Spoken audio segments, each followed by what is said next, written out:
you just want the game to last more than 1 minute, don't do any mistakes. Exactly. So Leo forcing Chag to be clean, but Chag on the other hand, we saw him win by, you know, exactly that. Very clean gameplay. Let's see which one of these Titans cracks first. We got Aegis versus Palutena. Leo pulling out the entire character roulette at this event. We saw Byleth against Siski. We saw Corrin just now against Mythra, and now the Aegis coming out against Chag. Chag finding that early KO, or early combo, I'm sorry. Weren't he using Pyra against you too? He was using Pyra against me, yes. Oh, correct. Ooh, going for the big air smash here. He's not going to connect. Though the grief of the grab here is going to reverse the situation Chag again. in a really good spot here, forcing the early Pyra for the recovery, and now Leo forced to play Pyra for a few interactions, and Chag making really good use of that, finding a solid lead, but now Mythra coming back in, and that pressure is really hard to deal with for Palu. Again, the uppy, tricky angle landing on the stage, starting it below the stage, but Chag just so knowledgeable about everything that Palutena can do. Leo here, whiff punish, denying the double jump to stage. And he finally moved on to Pyra. Tonight he was on, again I'm going for Mythra. I love how he's just using her. And killing with Nair Smash from Mythra is going to be perfect because he can just go back on the second that and just do insane. damage again and again That and again. Smash is insane. It kills at like 100. You can charge it when you're ledge trapping, of course. It covers normal get up and roll and get up attack. And it's active for like a really long time at the final bits of the move. So in that sense, it just covers a lot of options. Leo, knowing that he didn't need Pyra to kill there, which is, you know, one of the things that really differentiates a good Aegis from a bad one. When do you switch? And Leo judging, hey, I don't need Mythra, or I don't need Pyra here. I can do it with Mythra and have a more solid coverage game. Now Pyra coming out. Leo just waiting out. I love how he just uses it for the past 10 seconds. Rage. And I also love how he's just using Pyra to apply pressure. Double swap again. Using, quite fancy here. I love what he did. And, I think he went for a Futsu or something. Nice. Okay, moving back onto Mythra, going back on the terrain with side B here. Finding his target. Interesting indeed. I think Palutena usually beats at side B, but Leo getting the right hitbox, but not the right down smash. Chag with the nice punish there. Those are some fancy smashes that he's losing here. They are going to the air smash. Did I tell you or did I tell you? That forward smash is insanity. Seriously, that's the first time I hear about it. Yeah, Leo just making great use of Mythra as a character. The early side B is a mix-up. Yep. Leo knowing that even if he gets hit out of it, he still has his double jump. He's still good to go. Yeah, and I'm quite surprised because for now you just use it twice and twice connected so well. Again, good idea for a mix-up. Going for the Mythra again on ledge, applying so much pressure. I love how just pursuing this advantage again and again, even if the damage or not dropping up that much. And if you get out of one situation, you're in the next. Never mind. And if you get out of one situation, you're in the next. He edge guarded him, he ledge trapped him, he corner pressured him, and then edge guarded him again. 2-frame, bada bing, bada boom. And just like that, Leo. Mythra here, it was just used to apply pressure and to put you in this advantage again and again. I was saying, I think he went, he took every time like 5%. But when you multiply it by 20, obviously it's going to ramp up. And at the last moment, going for Pyra, and here the spike is going to just again send a message saying, okay, I can also use her. It was interesting. I think Chag was going for the no 2-frame up the angle, which is about like if you teleport to the stage at stage heights, you don't get a 2-frame. Well, you get a 2-frame, but it's invincible. Actually, it's weird. Yep. Point being, Chag was trying to avoid the 2-frame, but Leo said, you know what, you're a little bit too low. let me make quick. That's not how it works.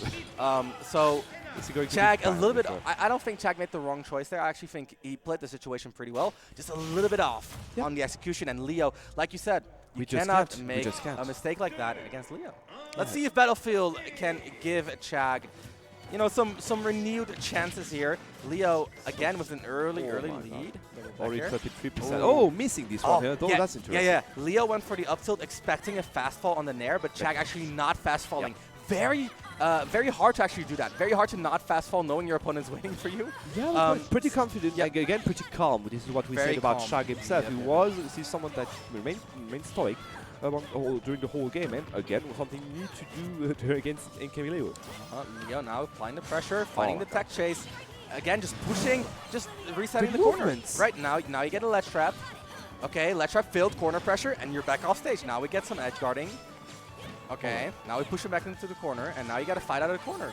Go into a juggle. And as you can see, like, Chag can play, but he's always playing on the back foot. Yeah, he's not playing, he's just running around. He didn't manage to connect a single hit for the past 30 seconds. While, well, MkLeo is dancing around.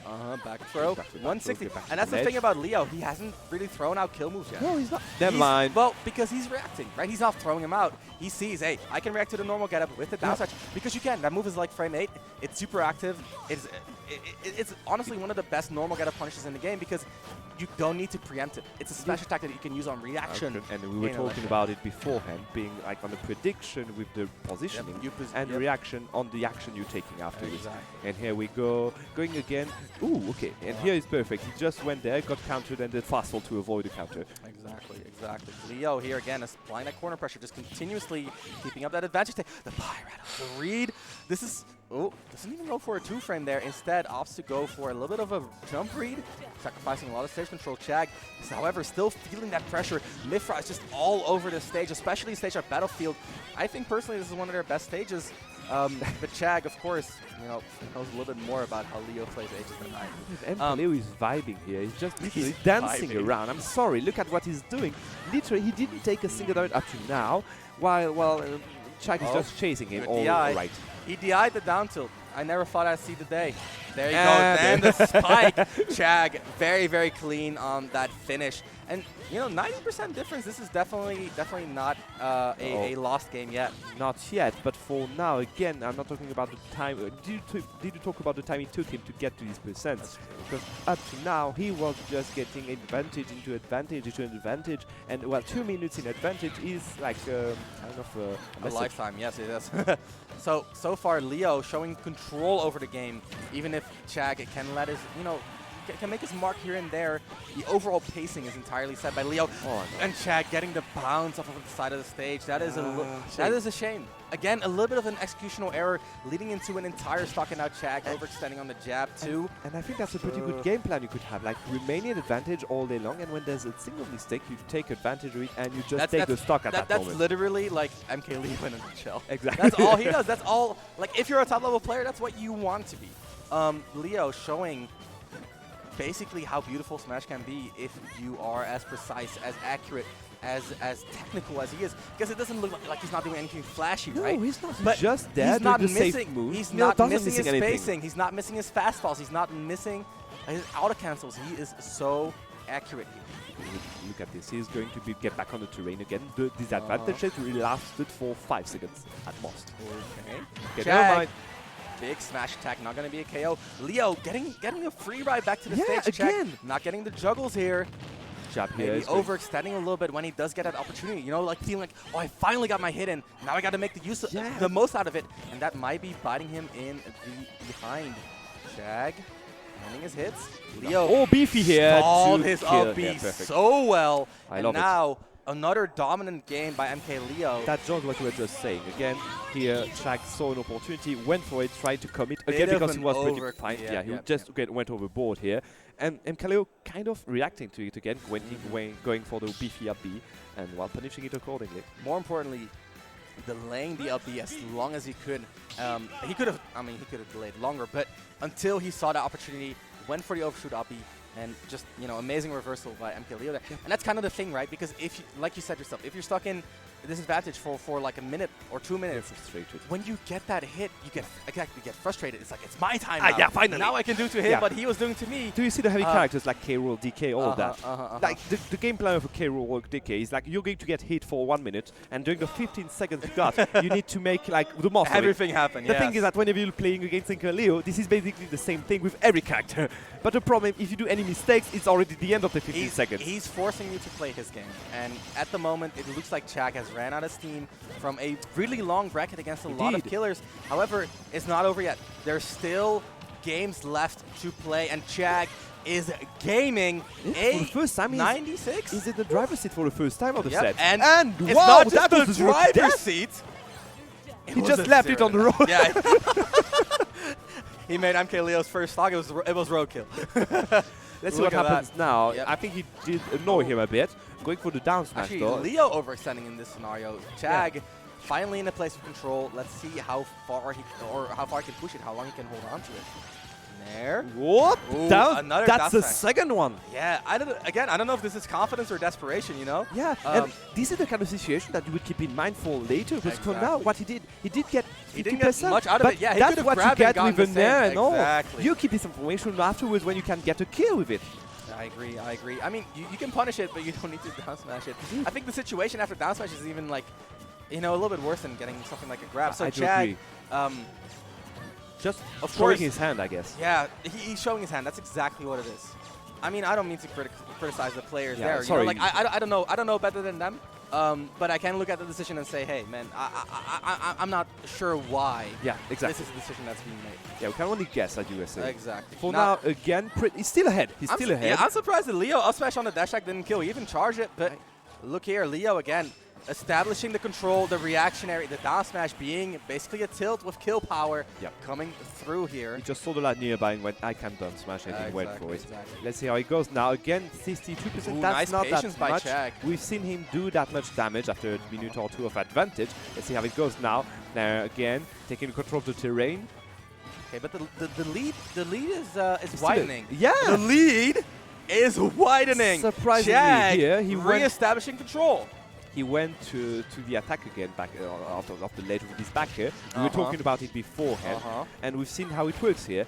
So one stock ahead for the first time again of the set. Is he going to take that game?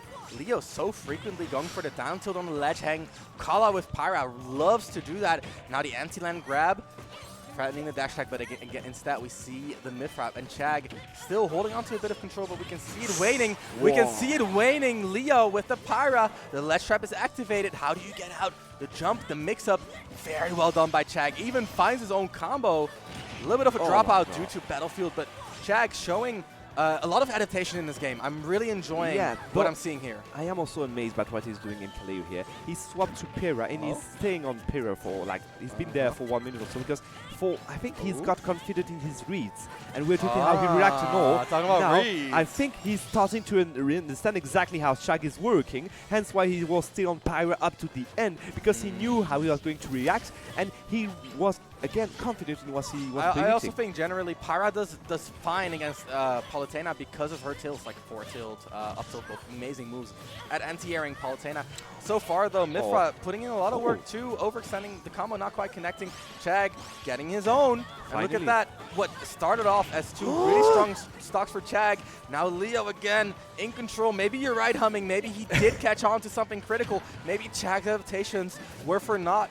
Who's going to finish it out here? Is it going to be Leo taking home the win or Chag pushing through the adaptation? Leo, he's worming his way in with those dash shield nairs. It's one of the, it's one of the classics for Mythra, and finishing it off with the Pyras. MkLeo establishing his his control over the losers finals. A 3-0 victory, very, very convincing. And it started with 1-0 to death. I just have to remind you. It was a 0 to death, and then he got another early gimp at like 70. And then nothing. And then Leo, and then you said, hey, maybe Leo is staying Pyra because he knows what's going on. And look at what happened. He knew what was going on. Because what we are saying here is Chag took 2 games to adapt to what MkLeo was offering to him. And MkLeo took 2 stocks. 2 stocks, yeah. To then counter that. Hey, you know what? I think I know what you're going to do. That's kind of the thing. If you're the first to have control, you're usually ahead in the water adaptation. And that's like you can talk about player skill all you want. I do agree. But there's also like an inherent advantage for MkLeo because Chag completed his adaptation, and then Leo has 3 games. Exactly. And if you look at the previous sets for other players, you would have seen this adaptation in a few games afterwards. We are talking about a real life, direct, in live adaptation. That's what I was. That's MkLeo. That's the best player in the world. Let's see if he can prove it here in grand finals against a Meister. We're going to see the run back from winners finals. Should be interesting. We saw Meister actually play very confidently, very much in control. Lost the game that he had a lead in. And quite surprisingly, though. Quite surprising, exactly. And really had a lot of tricks up his sleeve, like the offstage forward there we saw. Some really good juggles, good positioning overall. Retreating to the corner, giving respect to Leo's Corrin.